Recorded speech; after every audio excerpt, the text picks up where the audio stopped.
Hi everyone, my name is Karla Diaz, Karla with a K. I'm a junior this year and I'm majoring in liberal studies to become an elementary school teacher. Here at Vanguard, I am currently involved in worship. This year will be my third year on the bilingual team, which is very exciting. I'm super excited about that and looking forward to seeing what God has in store for the team. Shout out to the Orale crew, love you guys. Today I will be sharing with you all my story. So I was born in Santa Ana, but I grew up here in Costa Mesa. I grew up in a Christian household for the most part. My mom is a pastor's kid and married my dad, who was a Catholic, which caused some religious differences and just ways of doing things until my dad decided to follow Jesus. My dad is from San Luis Potosi, Mexico, and my mom is from El Salvador. I lived in South Carolina for about 5 years, and my sisters were actually born there. I have two younger sisters. They're both teenagers. Yeah, very fun age, I know. My childhood was a little bit of a rocky road, but we made it through. From what I can remember is that once we moved back to California, my dad had found this Christian church, which was my home church for the past 15 years. This church is where I gave my life to Jesus and where I fell in love with worship.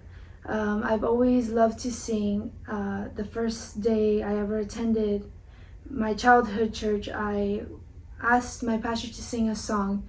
I was 6 years old. My pastor was shocked that this little girl was so eager to sing to the Lord, and that's where it all started.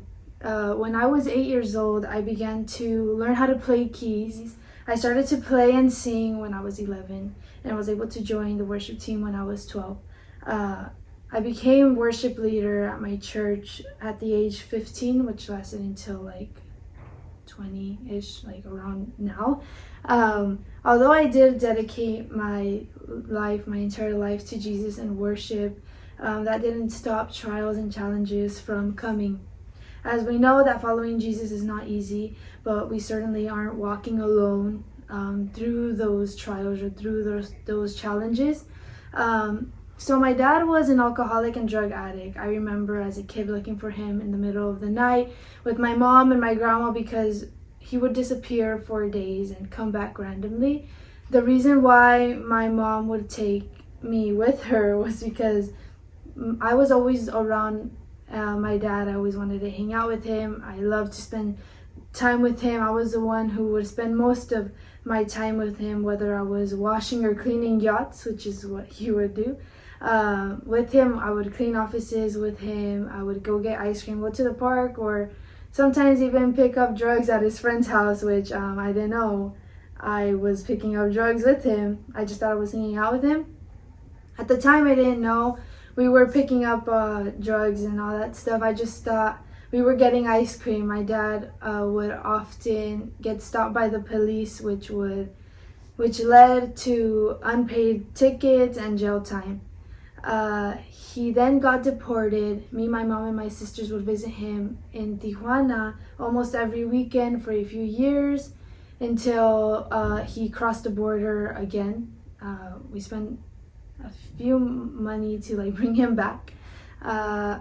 My dad had some realizations and wanted a fresh start.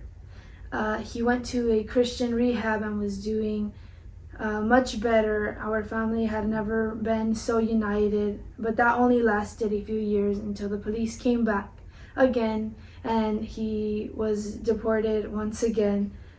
We visited him in Tijuana a few months until he got the news that his dad developed Alzheimer's, and during that time he moved back to where he's from, which is San Luis Potosi, which is very far and very expensive to travel over there, especially as family of four and my mom pretty much being a single mother during this time.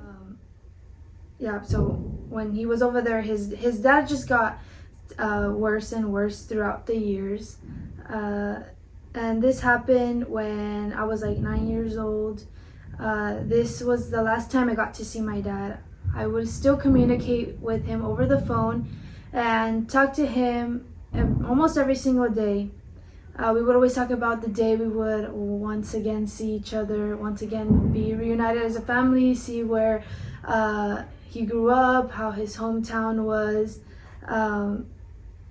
And yeah, so that's what we would always talk about. That was always the dream, and my sister's dream as well. So moving forward, that didn't exactly happen as I thought it would have. My dad was very lonely for many years and fell back to his old habits. My grandpa died because of Alzheimer's, and that affected him so much. My dad called my grandma and told her that he needed her, and my grandma followed her motherly instinct and gave up everything to go with her son and help her son. My dad died a few months later due to liver damage and a stroke. Me, my mom, and my sisters got the news and were very broken. We finally got to see my dad after many years, but unfortunately, he was already with the Lord. All the memories we had were slightly childhood memories that we could remember when he was here. Before he went to the hospital, he had to stop by the church and reconciled with God because he was ready to give it all up and change. That's what he had in mind, but God had something else in mind. Last minute, my dad was saved because of God's incredible grace. This verse that came up to my mind about God's grace is John 1:16. For from his fullness we have received grace upon grace. So what I took from this is just that God gives us, what God gives us most is grace, and because of grace we are saved and we are healed and we are set free. And I always hold on to that verse, especially during that time, because I didn't really understand what was going on, and this kind of just gave clarity that it was God's purpose to take my dad, because it was just too much of a struggle for him to give up his addictions, his problems. So God decided to take him with him, because if he wouldn't have, I feel like he would have just gotten lost. Moving along, when I was 13 when my dad had passed away, and that was the hardest heartbreak of my life because I adored my dad. As a kid, I had to co-parent with my mom because my dad wasn't really he didn't live in the US for many years due to the whole jail time and being deported. I would get my sisters ready for school, make them breakfast, and find them a ride or walk to school. We would take the bus to an after-school program and wait for my mom to get off work. I was pretty much my sister's second mom, and my mom was the provider, or the dad in the way. I had to learn many things on my own because my mom was always working. She was always busy, trying to provide us, trying to move us along, move us forward. She was such a strong woman. I admire her so much for everything she went through and everything she would hold in, and I didn't realize at the time. I would do all school registrations, and I even had a friend's mom, one of my friend's mom's friend, teach me how to drive. I figured out how to get a driver's license somehow, very late, but we got it done. Figured out how to get into college.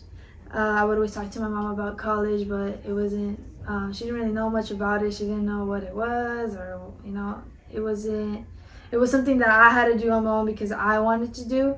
But God always put people in my life to help me, to guide me, to teach me how to apply for FAFSA or apply for all these scholarships. And I always saw God's hand, whether sometimes I would always question, like, why wouldn't my mom help me? Why wouldn't my mom help me? Now I understand that God was always the one that was by my side and providing and sending people to be used to help me.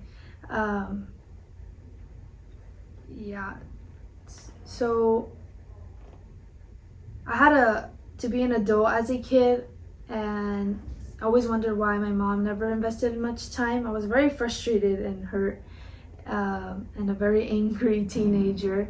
I didn't understand many things. I wouldn't express this much. I mostly had a serious face growing up, but those are the emotions that I would hide inside all the time. And I would always ask God, like, why would you give me such a complicated family? I would always ask him, like, why my mom isn't supportive and why my sisters are so difficult. Why did you make me the oldest? Is a question I would often ask. I was like, why couldn't you have given me a normal family, a normal childhood? It just seems like bad people have it better than me. People that don't even follow you have a better life. Why has it been such a struggle, God? I would always ask. And let me tell you, I didn't get an answer for many years. And things just got worse when my mom remarried shortly after my dad's death to someone who we didn't really know.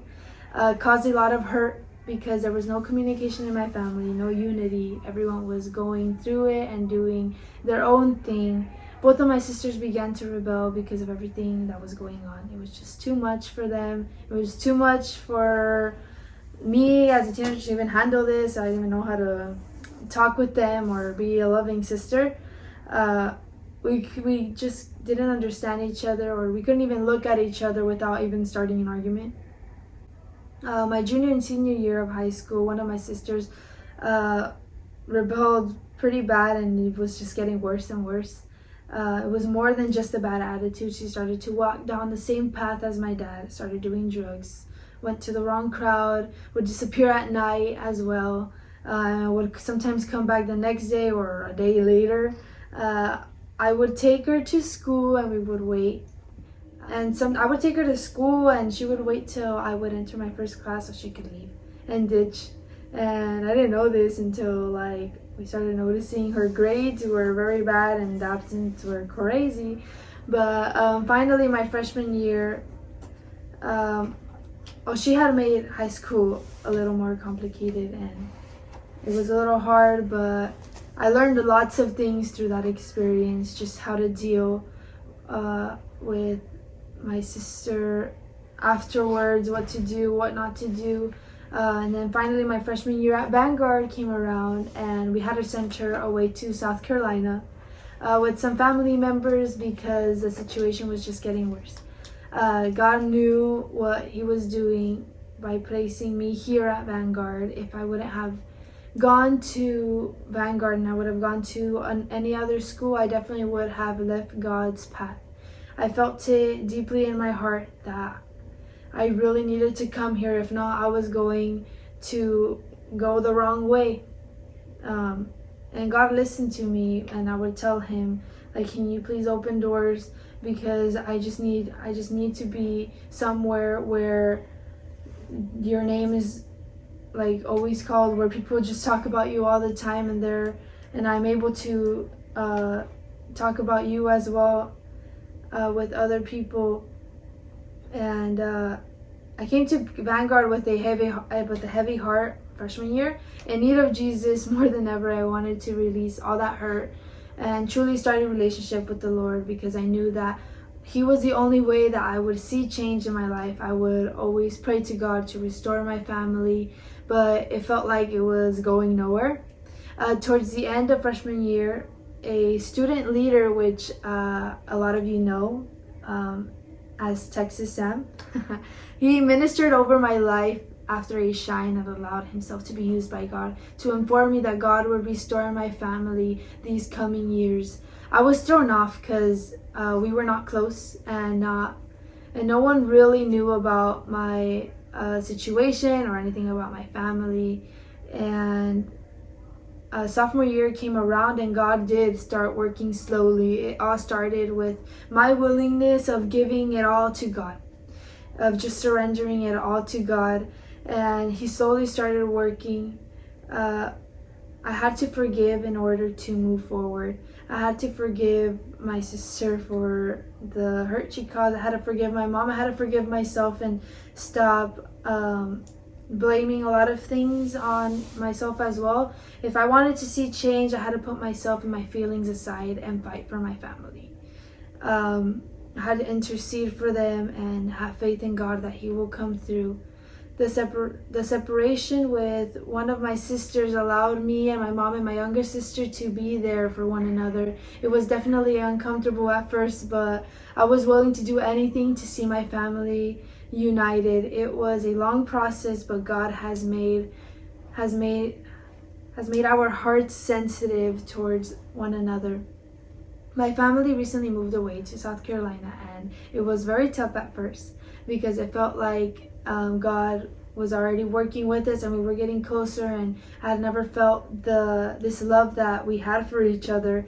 And but God already had prepped me a year prior to that, and sometimes I would cry in my car and be like, God, like, how am I gonna do this? Like, it just felt like everything was going okay, and now they're leaving.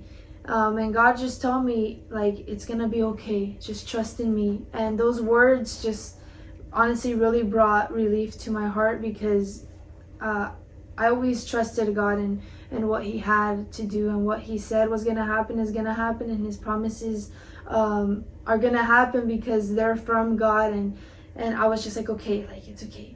Like, just take them, do what you gotta do. If you have a plan for them over there, then you go ahead and do that. I know I will be okay, and I know you will provide, and you will always be by my side.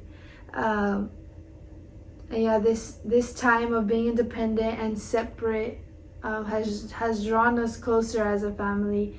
My past has had a lot of impact on me as a person today. God has been faithful all along and will continue to be. These circumstances have made me a strong, dedicated, and very God-fearing woman that I am today. I realized that these processes were necessary to grow up into the person that I am today. These situations were very hard at the time, but I was never alone through this process. Even though I did feel alone, now I realize that I was never ever alone. God had always had me and my family under His protection. He had always surrounded us with good people, with the church that would always help us emotionally. Even though my parents weren't able to be very involved in our school life, God put people in our lives who were always willing to give us rides, or help me with my homework, or even like being in Avid, that helped me so much to even get into college and figure out the whole college life. God was always there. And today I'm super grateful for every situation that I went through, and God has healed me from all that hurt, that today I'm able to share my story and not cry about it, and just feel peace about it, and completely trusting God. If it was a few years ago, I would have never said yes to this opportunity, because it was just too much emotions mixed around, and I struggle to open up to people, but God has shown me that it's okay to do so, and it's okay to be vulnerable with others. And yeah, this is my story, and thank you for listening.